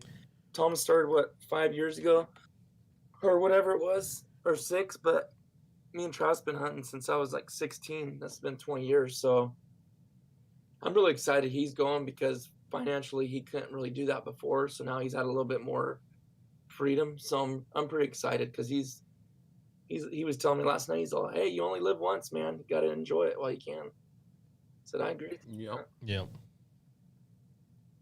Where y'all flying into this time? Denver again? Yeah, Denver again. Yeah. Nice. I missed the cheap tickets though. I kind of blew it. I was decided not to go last week, and then I started watching old Teal videos, and I couldn't take it anymore. I was like, oh, we're going. I don't care. So tickets end up going up like $40-$50 a piece, but whatever. I'm scouting tomorrow for them, so Are you? let's see. Yep. Well, it's the weekend after opener, so hopefully it's still a decent amount of birds around. Yeah, there should. I mean, we'll have some regardless, but Yeah. we'll Be see. fun. I think I'm gonna bring my 20 gauge. I don't think I'm bringing my 12. Hopefully, you won't need much more than a 20. It'd be nice if I had a 28 gauge, but I end up not being able to get one this year. I'm gonna try a 28 out. I'll let you borrow mine. Sure. I was gonna say, I'm sure Matt will let you borrow his. He's gonna be busy shooting it, probably. What He's size? gonna be missing. what size- busy missing all the teal while you're knocking them down with the 20. What size shot did you go with, Matt, on that 28 gauge? So the only ones they had for Boss were, or the Sevens? biggest they had were 5-shot. Oh, okay. Because I want to shoot big ducks with them. So a 5-shot. I mean, they claim you can shoot geese with 5-shot bismuth. I don't know if I will, but it should be plenty good for mallards. Mm-hmm. Yep. Wait, But I'll Jordan, probably- have we edited the live stream so that people can see Titus? Yeah. Okay, cool. Just making sure. Sorry. Continue. Yeah, I need to find some like cheaper shells. I don't want to shoot 5-shot Boss at Teal, like because I only bought 2 cases. So like I know Super X makes some, or they did last year, I believe. Or there's some cheaper steel options out there for 28, like 6-shot. So I need to find some boxes of those, and Yeah. So That's you're what I'll not run gonna, for Teal you're not season. gonna shoot Boss at Teal, right? There'll probably With be that a. 28 gauge? He'll probably do at least one hunt. not unless they want to send. Yeah, not unless they want to send me some. Yeah, I don't blame you. We got that heavy bismuth that they gave us, so I'm curious to see how that goes. I haven't even patterned it yet, but my dad moved from where he lived to that's where we were always doing those videos. It was nice because I could drive 15 minutes and just shoot a couple patterns. Now I have to drive a little ways, so it's just like I don't have as much drive to do that, but I need to go pattern it and see what it looks like. Did he move to another state? Yeah, that's No, he moved. Yeah. He moved to the other side of town in the city. He was out in the country. He lived on 10 acres, but now he's like in the city now. So We've I been don't think seeing the some. neighbors would like that too much. We've been seeing some big Depends what part of the names. city. We've been seeing some big names leave the state of California. Joe Rogan, Elon Musk. Yeah, Titus headings. it's getting close. Camilla I- Harris. I just can't decide where I want to go. I need to go right in the spot to where I have the most duck hunting opportunities. I can just bounce. Great Salt Lake. Great Salt Lake. Great Salt. Yeah, Idaho. Imagine you would not be able to get us to leave for the collabs if you lived in the Great Salt Lake. We'd be all right. We're going to go collab with Titus again this week. Headed back out there. that's supposed to be some secret. People I talk to that live out there is like, don't be talking about Idaho. It's like, Go to Idaho. Is Idaho still Pacific Flyway? oh, I meant Utah. I meant to say Utah. They say don't talk about Utah. Okay. But I am looking at Idaho. Actually, we're gonna fly there next month, me and my wife, and we're gonna look around and basically start in Boise. I wouldn't live in Boise. I live out in the country away from everything, but just work our way from the west side and just drive east and just look at all those really small towns. Mm, Because I yeah. can tell you, if they start, California's already stupid enough, but if they start requiring and mandating vaccines, for certain things, I'm out of here. Because I Yeah. know there's no way every state's. Some people are saying they're going to federally mandate that, but I don't believe that. Not well. Yeah. It just depends who we have in office, right? So. So Yep. But the other big thing with California is they proposed hiking up their tax rates to 53%, which I thought was insane. They'll do it. Yeah, Yeah, they'll do it. that's insane. Guaranteed. That's why my wife says, "Well, we make as much money if we go out of state." I'm like, "We'll make more because we're not getting so Yep, and that's ripped the off on taxes." that's the big argument with tax rates. You don't get more money when you raise the taxes higher and tax people who make more money.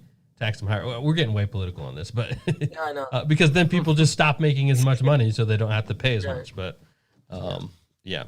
sorry, Thomas. No, it's fine. I want to ask Titus, have y'all been doing any scouting for your dove season? Because I know y'all typically get after them a little bit. So is it looking good or not good, or what's it going to be like this season, you think? Well, I blew it because the day before yesterday was when we put in for these spots. Because I don't have no private property or anything like that, but there are spots at public land you can put in for as like groups.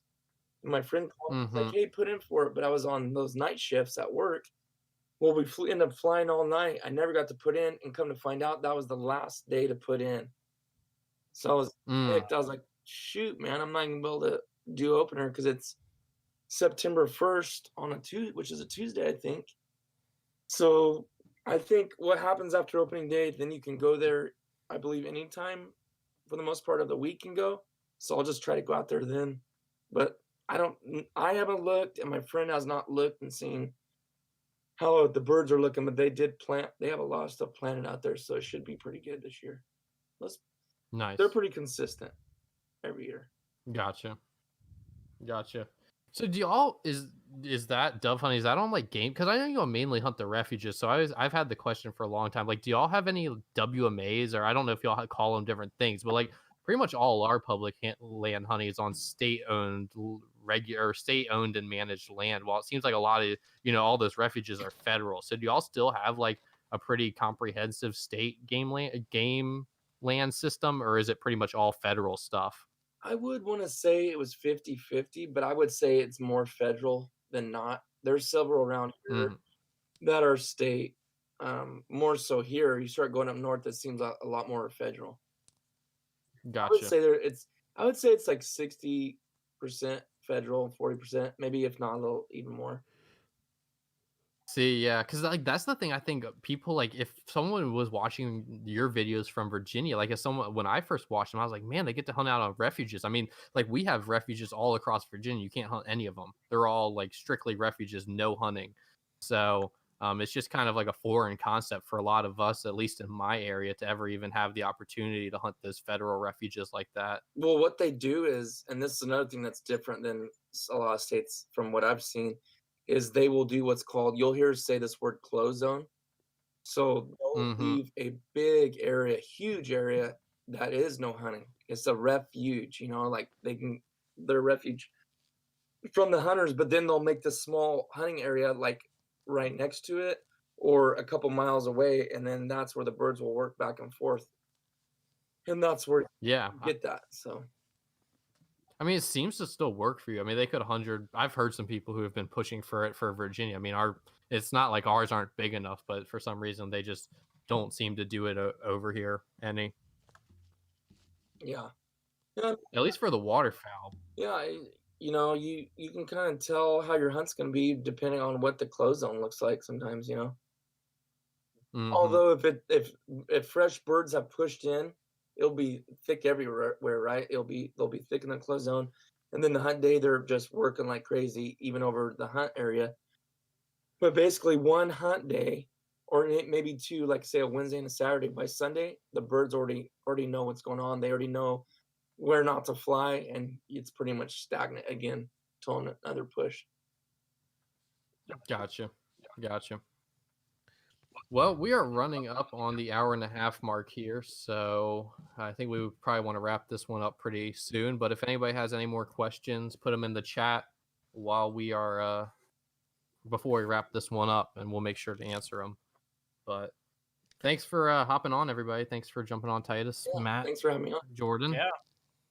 We'll have to we got to get started on the Flyways collective streams again, because we haven't done one of those in probably about a month now.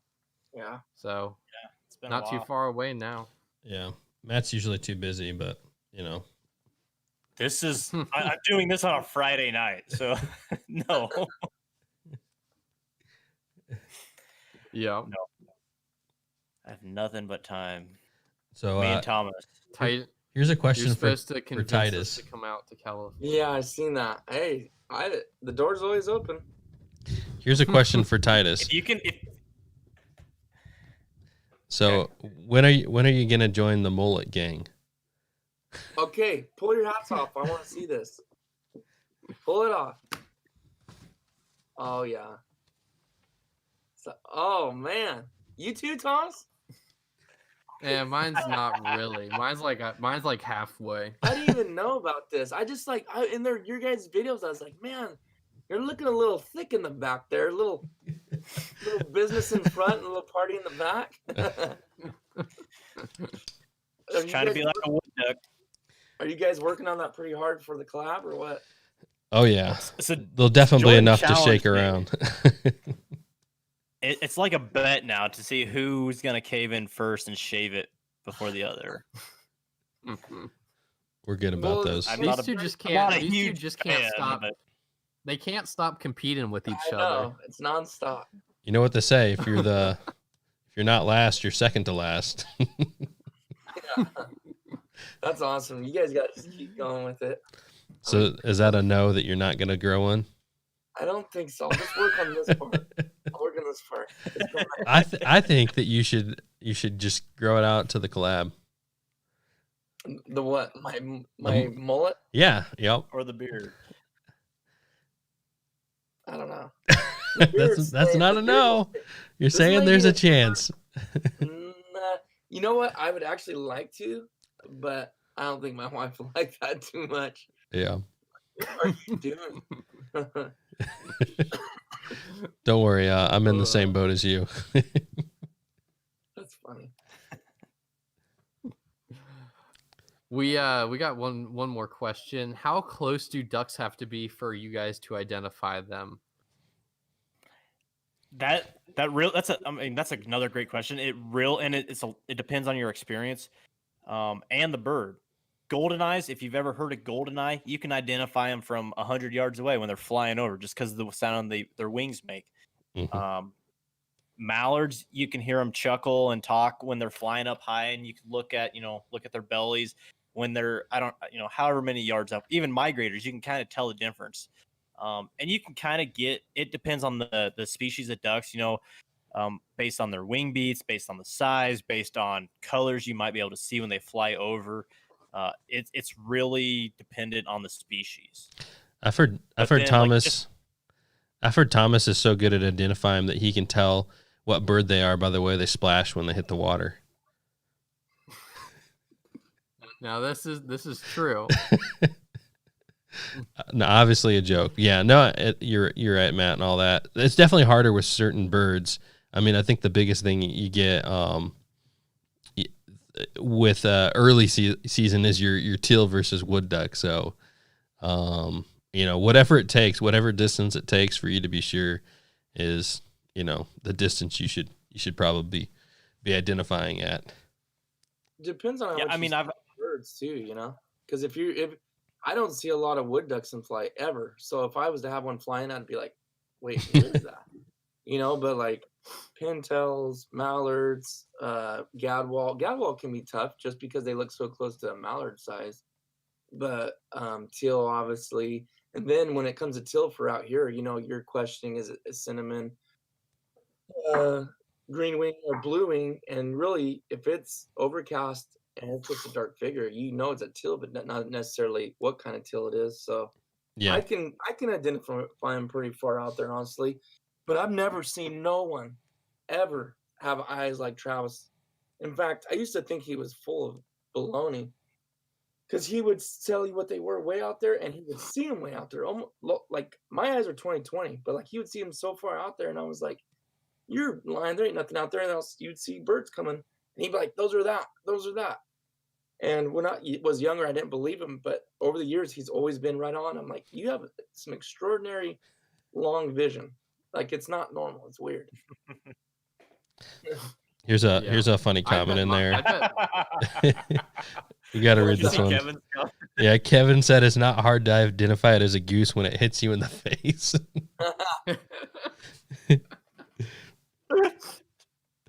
I will say I'd probably have to say I'm probably the worst at it because it definitely is experience. I mean, I noticed myself getting better with it every season.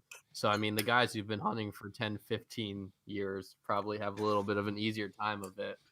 But also, the other thing, I'm not sure if anybody mentioned this yet. I think there might be another comment I haven't read yet because Matt's dying over here. But It's our buddy. But, our buddy. Yup.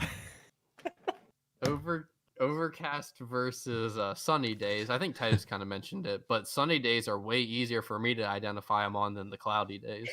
Yeah. And here's And a also, question I'm for all you partially- guys. I'm partially colorblind, so anything that's has a red colored head is really tough for me to see. If it's your first duck of the day, are you guys just identifying it as a duck, or do you guys try to go beyond that? Because there's no duck that's, less than one a limit. Just depends on if I don't want to shoot like teal. If I know it's gonna be a really good day, it's late in the season, there's a lot of big birds. I've like passed on teal before, but I mean they're one of the better eating anyways. So it's just because I just wanted to specifically target, say mallards and tails or something. Mm-hmm. But then when it starts getting later in the morning, and you only got like 3 birds, you're like, okay, some teal are dying right now. Yeah.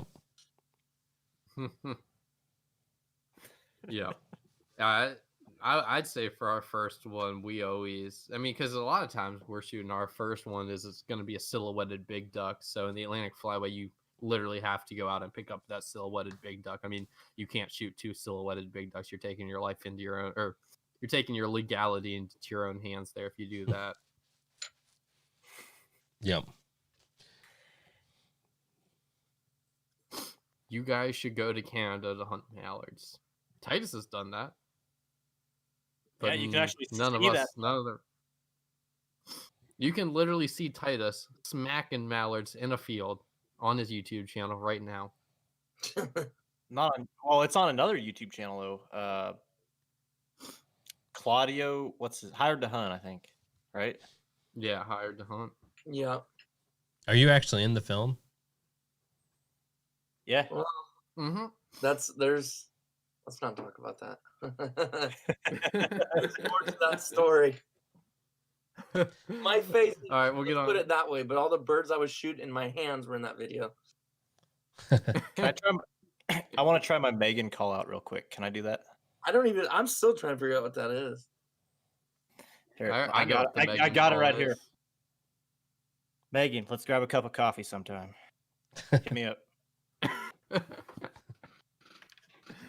Must be a TikTok thing. No, it's a YouTube thing. I cannot wait till same that it comes out that Megan has been catfishing Matt all along.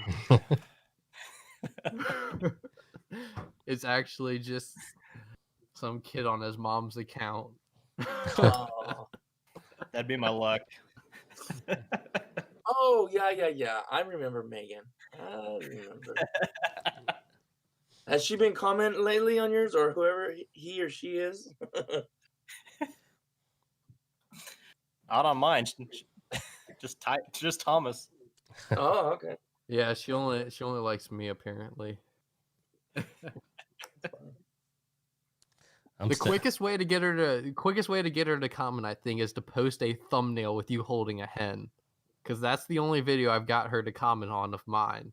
But if you post a thumbnail holding a hen, you're in for it. Oh yeah, I remember that. That's really the Megan call right there. Yeah. Yup is killing me here. No, she's for real. She's feisty.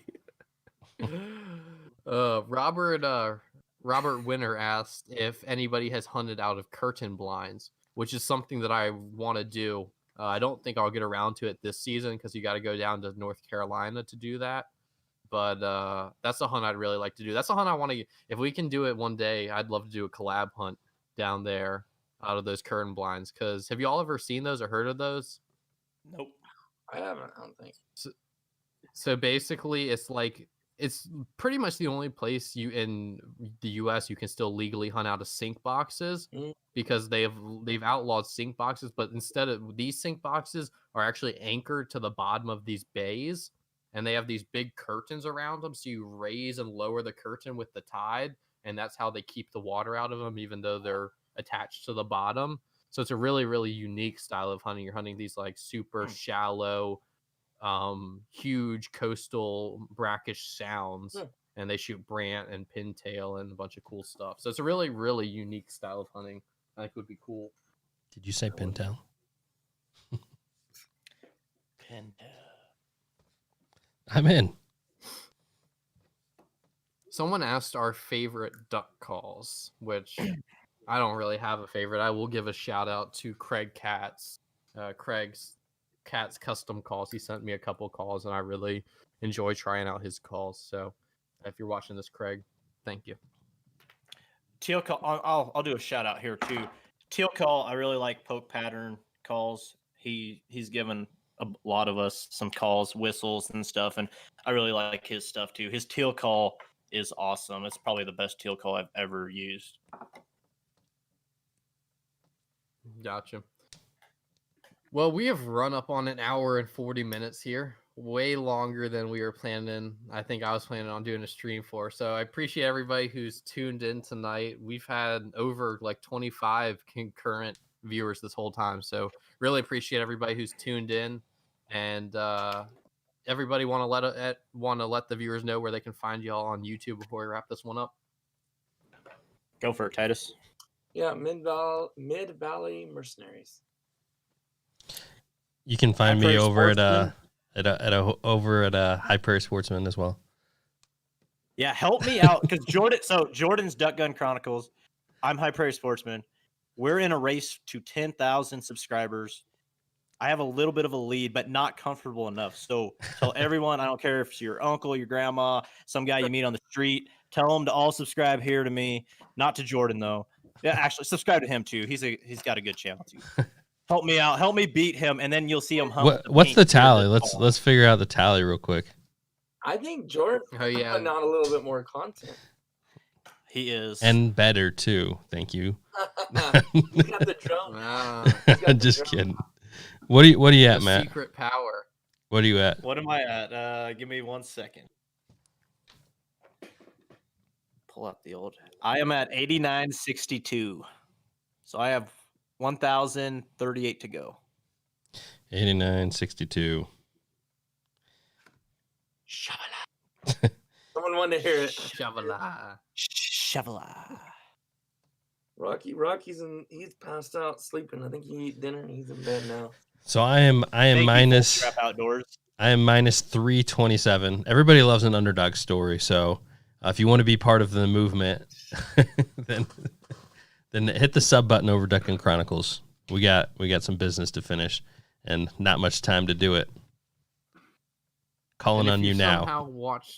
If you've somehow watched a live stream on my channel for an hour and 45 minutes and haven't already found the sub button on my channel, there's a little sub button down here. Go click it on my channel as well before we wrap up this live stream. The bets and for thank you to everybody who. Sorry, had to answer that. Oh yeah, so yeah, it's not supposed to. I mean, it's got to be the whole. As long as they hit it before the collab, it's got to be the whole collab. It's got to be Pink Beard for 7 days. That wasn't the bet. Some collab. You two need to do some type of live stream when whoever is like 10 subs away, and don't turn it off until you hit the 10,000 mark, and get a reaction. When Matt said, or when one of them's at 9999, who's gonna click the unsubscribe button first? Yeah, that's what's. Oh my god. I'll just make fake accounts real quick if I'm at that point. Like, That's called cheating, but okay. we never defined that. I think that honesty goes without any type of beforehand agreement. Johnny's friends played a dirty prank on him. I can't remember what it was. Is they did the same thing, and he was like, we were both like 100 subs, whatever it was. We're like wanting to get to 100, and his friends went on there and started making all these accounts and just sub to him. He was freaking out. He's like, I'm getting subs like crazy right now. I don't know what's going on. Or no, it wasn't subs, because that would be too hard to do. It was views. So they kept going on, hitting the start button and then turn it off and hitting the start button. So he was just getting all these views with no watch time and a bunch of views. It was pretty funny. Nice. Yeah, I'm hoping that we end up close just to make it a good fight, but Right down to the wire. we'll see. We can only hope. We'll see how much Titus screws up my plans. I can't help it, man. I want to hunt. Yeah, if I had some Teal to offer, I don't. So Sorry.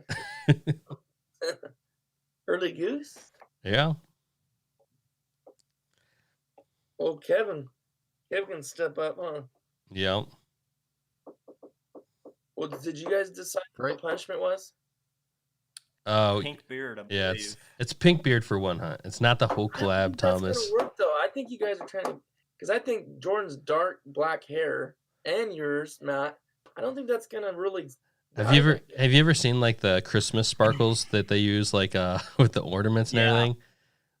Will it work? That's my plan. Because that's not actually like dyed. You just put it in there, right? I don't even know how it works. So this was my offer. I said we should make the other ones shave their facial hair however the winner chooses. So like I think Jordan will look great with a handlebar mustache personally.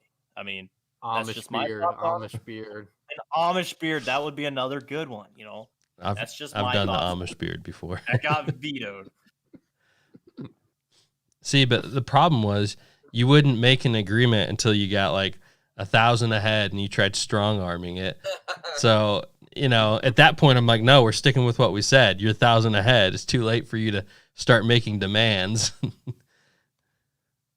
And here we are, 327. You reeled it back in a little bit. So I see you shaking. What is it at? Wait, what's it at? 327? Yep. So I gained one from yesterday. Now you lost 5 from yesterday. Yeah, you were at 332 yesterday. You guys are awake. I know what you guys both do. You get up in the morning, you go straight to the toilet to take a dump, and you both look at your sub count. And then we text each other, Matt, what are you at? We do. Yeah. Literally, that's our text conversation every morning. If you see our text thing, it's just back and forth. What are you at now? That's funny. And Thomas is just there. He never responds. He does every once in a while. He's like 15K. Yeah. I wish. I remember when I was that small. You're gonna make me look bad.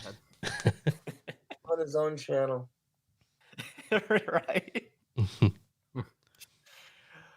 Well, I gotta edit some videos. I guess I better get off here. Yeah, we better wrap this one on up. This is All right. Well, let's go ahead and end this one. Thank you to everybody who tuned in. Sorry for the technical difficulties off the bat. Go ahead, subscribe to these guys. Subscribe to the Flyways Collective if you haven't done so already. Gonna have another video coming out for y'all Sunday, I believe.